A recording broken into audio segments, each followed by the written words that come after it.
Welcome into the official. We are going to go over some different position groups. Check out the video from earlier this week where we talked about quarterbacks and running backs, news and notes, guys who are really tearing it up this season and where they stand in the class.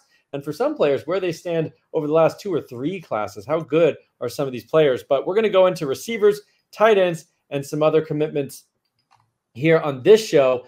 And by the way, like and subscribe here if you enjoy what we do here at the official. David, I'm going to throw it to you. I know I've tried to tank him in the past, although I'm right back into DeAndre Moore, wide receiver 1.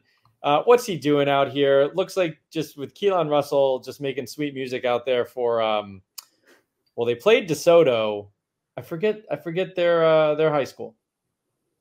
Duncanville. Duncanville, yeah. So what's he up to lately? He had 9 receptions, 231 yards, and 4 touchdowns. Not bad. He was the main recipient. He was their top target. There are some games where he kind of gets doubled and gets bracketed and stuff, but it didn't seem they were treating him like that. There was some busted coverage as well. He just took advantage of it. He's just extremely fast and explosive, and did a good job of getting open and just made plays. It's good to see. Yeah, and heading to Oregon, which I think is interesting. I mean, you've got this Duncanville juggernaut, and the quarterback's going to Bama, and the receiver's going to Oregon. So what's up with Texas not getting in on some of that action there? Not that they're struggling, but somewhat interesting to me that they lost both those guys to out-of-state schools.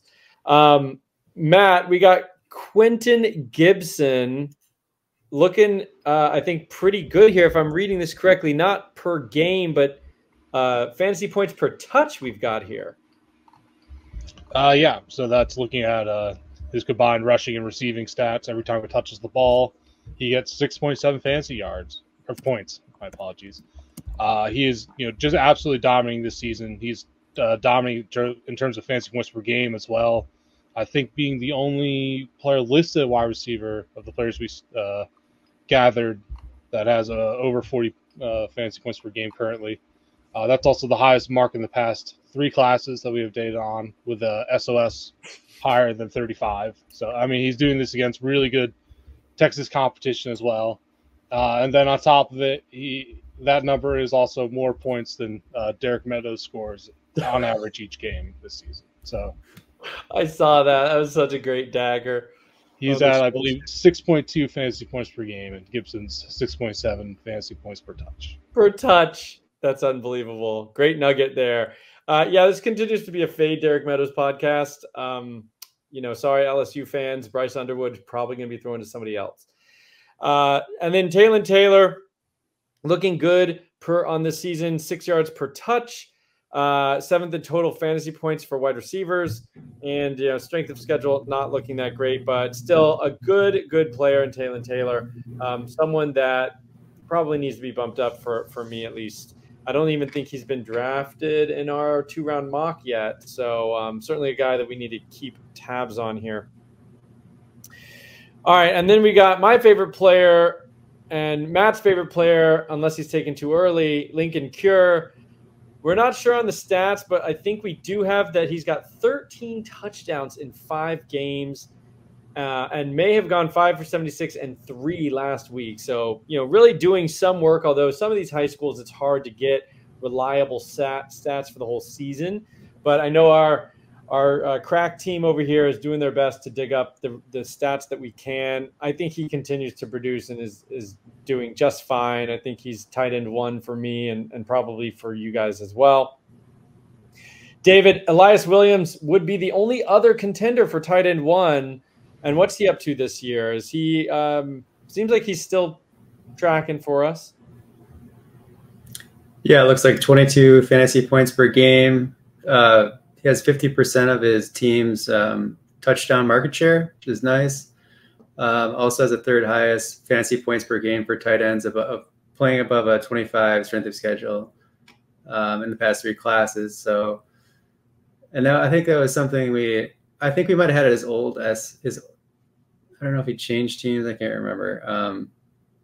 But he plays for Canton County, and I was thinking that his SOS was higher than we had it on the graphic last week. But because they just played Valdosta, who's really good, and Yeah, he's in Georgia playing really athletic players, and he seems to be doing really well. So it's definitely a good sign. I think those are the pretty clear top two tight ends. So yeah, those look like the most likely guys to be, real difference makers from a fantasy perspective in this class. And, they're not hidden gems. These are the top two ranked. They're the top two for us. They're top two for services. So no real quote unquote value there, but I think they're both as advertised. Lincoln Cure going to Kansas State and Eli Williams going to Georgia.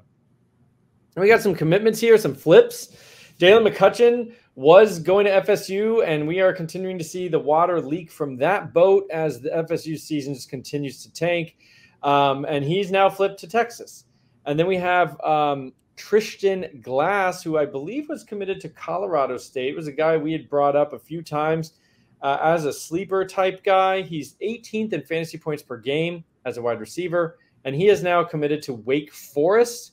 Hopefully they can get that offense back on track. It was very fun for a while. It's kind of gone downhill last year or two.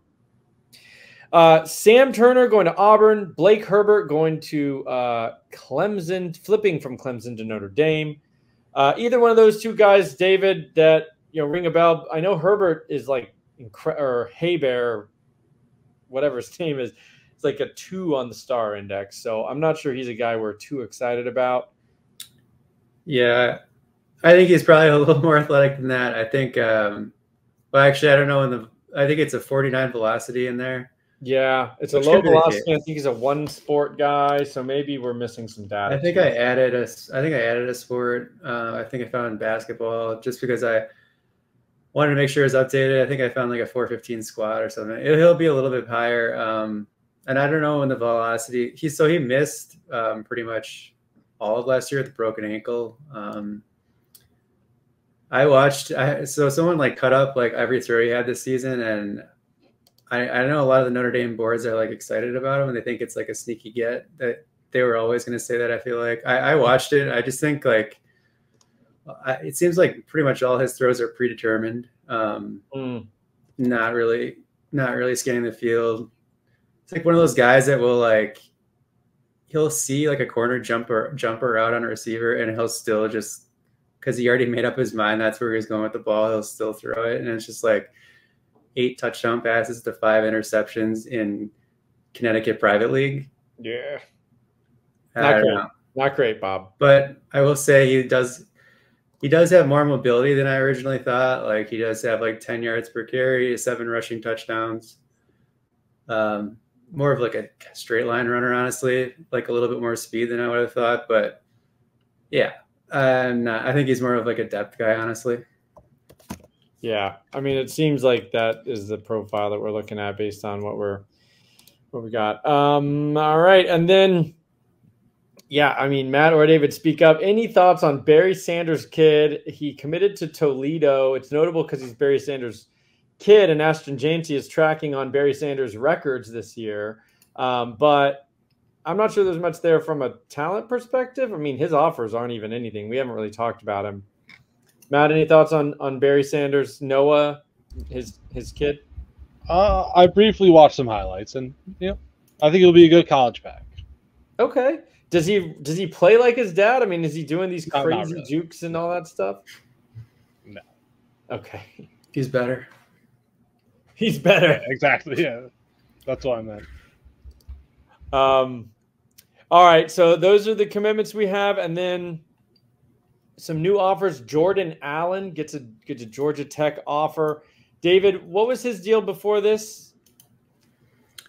Oh yeah, we brought him up last time. I think because he picked up a Nebraska offer.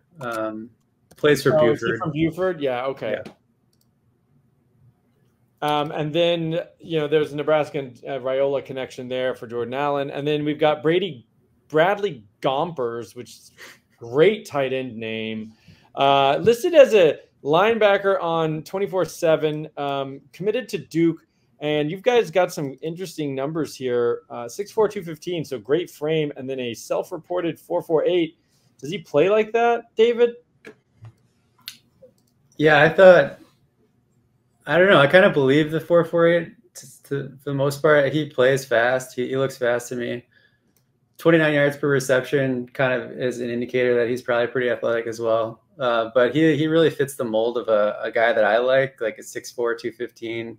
Mm-hmm. Just get to around 240-ish or whatever with some speed and agility, and you're, all of a sudden you're Sam Laporta. It's easy, just that easy. So I will say he is really good at linebacker, and I could totally see him sticking with, he is, some of the offers he's getting, it's the linebacker coach is tagged in. I think Michigan was one of them.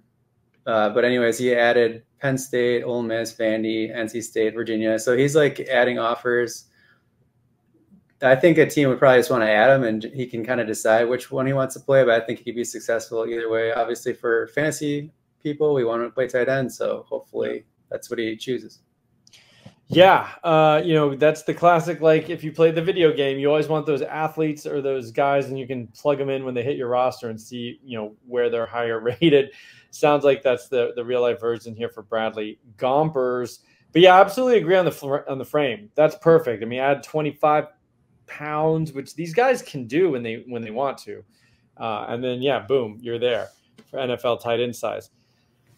All right, guys. Well, that does it for me. That's we've cleared out the show sheet here, and thank you again for all your hard work you do every week.